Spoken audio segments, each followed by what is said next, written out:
Pertanyaan yang sama yang tadi saya sampaikan ke Kang Emil akan saya tanyakan kepada Mas Emil. Jadi bagaimana memastikan bahwa komunikasi kepada orang yang sudah divaksinasi untuk tetap taat 3M itu bisa benar-benar sampai ke masyarakat, Mas Emil?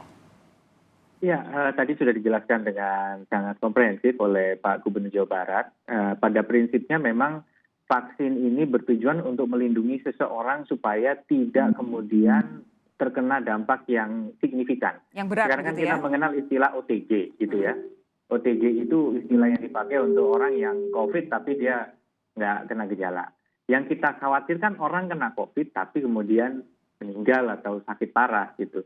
Jadi yang paling sederhana memang saat ini adalah menyampaikan bahwa vaksin ini kemudian bukan serta-merta menjadi tiket untuk kemudian dia bebas. Tapi tadi Mbak Sofi menyampaikan ada arahan dari Pak Menkes, kami senantiasa mengikuti perkembangan berikutnya. Kami selalu mengambil satu step lebih konservatif.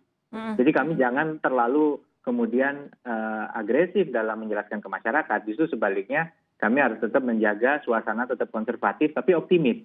Ya. Optimis bahwa pada saat kemudian ada cukup elemen atau proporsi dari masyarakat yang tervaksinasi, maka sebagaimana disampaikan Pak Gubernur Jawa Barat tadi, mungkin akan ada proklamasi kemerdekaan dari COVID-19 begitu di Indonesia. Ya. Mungkin bahkan nggak bisa hanya daerah gitu, mungkin harus Indonesia gitu, karena memang kita kan tidak ada batasan untuk orang Betul. berpergian lintas wilayah. Jadi itu tadi kita mengambil prinsip konservatif bahwa vaksin ini adalah proses gradual dan siapapun yang sudah mendapatkan vaksin itu terlindungi nyawanya lah kasarnya begitu. Terlindungi Harapannya. nyawanya tapi belum tentu terlindungi tidak terinfeksi begitu kan ya? Iya, belum tentu dia prevented sebagai carrier. Tapi kalau ada arahan lebih lanjut dari Kementerian Kesehatan, dari Satgas, ya kami meneruskan pesan-pesan itu. Oke. Pak Nurdin, kalau di lokasi Anda bagaimana nanti Pak Nurdin? Ya, memang penting sekali untuk sosialisasi dan edukasi kepada masyarakat. Saya ini beberapa hari ini keliling terus ke daerah, ya, untuk meyakinkan kepada masyarakat, terutama ini banyak masyarakat menerima informasi-informasi yang keliru terhadap vaksin ini, ya. Jadi kami terus lakukan sosialisasi bersama seluruh Forkopimda, provinsi, ya, kabupaten kota dan seluruh bupati.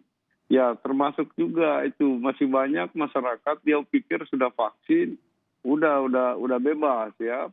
Padahal sungguhnya kita ingin supaya tetap protokol kesehatan itu masih terus kita ketatkan. Jadi saya kira memang kunci sosialisasi dan edukasi masyarakat. Saya akan terus bersama-sama teman-teman kepala daerah dan seluruh Forkopimda tak henti-hentinya untuk melakukan sosialisasi dan edukasi ke masyarakat, ya, termasuk Dinkes provinsi maupun Dinkes kabupaten kota. Oke, Kang Emil masih tetap akan menggunakan influencer ya dalam mengkampanyekan vaksinasi ya?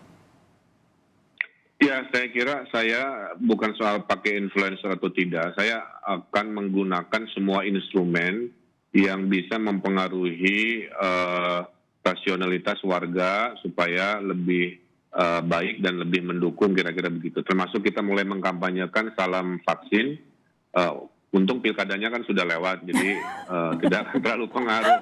Nah ini maksudnya V itu adalah dukung vaksin dan victory over virus, kira-kira begitulah bahasa kerennya. Oke. Nah jadi saya bilang kepada yang dukung, simbolnya begini, baru disuntik juga simbolnya begini. Mudah-mudahan yang lain juga bisa ikut supaya, nah hal-hal begini untuk menyemangati saja, sehingga influencer itu kan followernya jutaan, dan sekarang dengan keterbatasan tatap muka, semua mengakses namanya media sosial lebih-lebih 4 kali lipat ya. Pertumbuhan digital kan 40% malah. Nah sehingga menurut saya wajar para influencer ini harus diedukasi. Tapi betul-betul dari A sampai Z-nya, jangan senang vaksinnya, nggak suka prokesnya, nah itu juga bahaya nanti. Pak Zubairi, ini kan memang sudah dimulai kemarin vaksinasi, walaupun di tahap awal masih terbatas begitu yang menerima masih dari tenaga kesehatan, kemudian semua pelayan publik begitu. Tapi apa saja hal-hal yang harus diperhatikan dari pemerintah maupun dari masyarakat supaya proses vaksinasi ini nanti bisa berjalan lancar dan tidak ada celah-celah di mana kemudian bisa jadi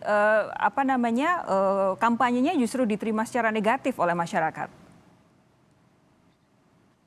Iya, jadi pendapat masyarakat ini kan dipengaruhi oleh informasi yang masuk oleh orang-orang yang dipercaya oleh masyarakat, oleh public opinion makers. Itu bisa influencer, bisa tokoh agama, tokoh masyarakat. Namun contoh yang kemarin Pak Presiden suntik itu juga merupakan suatu edukasi ke masyarakat bahwa Presiden pun bersedia, bahkan Menteri juga bersedia dan juga Wamen juga dengan senang hati.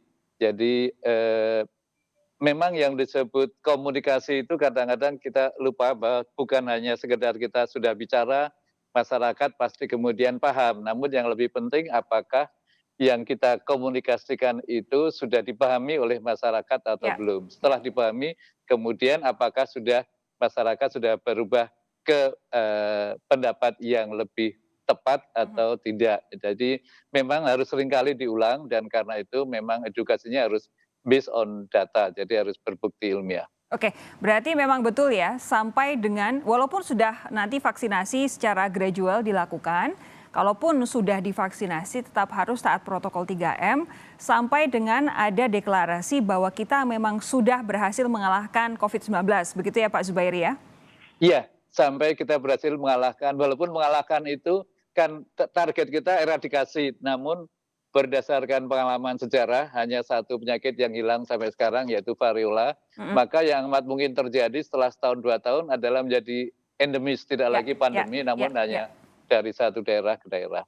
Oke, intinya adalah vaksinasi membantu Anda melawan COVID-19 supaya tidak terjadi perburukan dan tidak meninggal dunia, tapi bukan berarti tidak terinfeksi sama sekali. Jadi tetap harus taat protokol 3M sampai dengan nanti sudah bisa dikendalikan COVID-19-nya. Terima kasih Bapak-Bapak, Kang Emil, Mas Emil, Pak Nurdin dan juga Pak Zubairi sudah bergabung bersama kami. Sehat terus Anda semua. Pak Nurdin, nanti kami dikabari kalau sudah jadi suntik vaksinasi ya. Oh iya, baik. siap. Selamat malam semuanya. Makasih. Assalamualaikum. Ya.